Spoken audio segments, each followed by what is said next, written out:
South Dakota has filed the lawsuit against the NCAA. Attorney General Marty Jackley announced the suit today. It seeks to stop a proposed $2.8 billion settlement the NCAA and its largest conferences struck earlier this year in 3 class action lawsuits. But as KELOLAND's Tom Hansen shows us, Jackley feels the deal would unfairly burden South Dakota's Division I universities. It all has to do with the new rules that allow student athletes to profit from their fame and for schools to direct more money into their hands.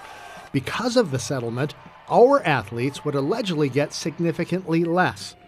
In the complaint filed in South Dakota Circuit Court, Attorney General Marty Jackley says he believes that the deal struck to resolve House versus NCAA is unfair to smaller programs like South Dakota State University and the University of South Dakota.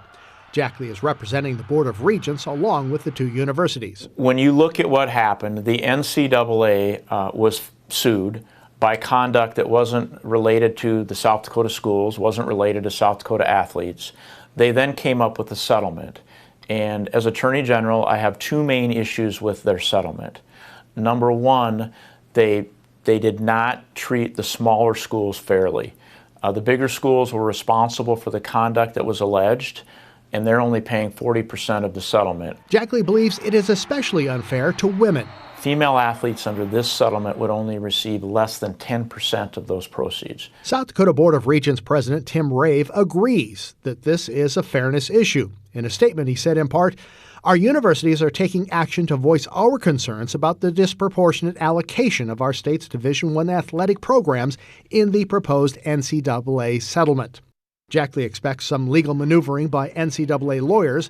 Since the case is filed in Brookings, they may try to get the case moved to federal court.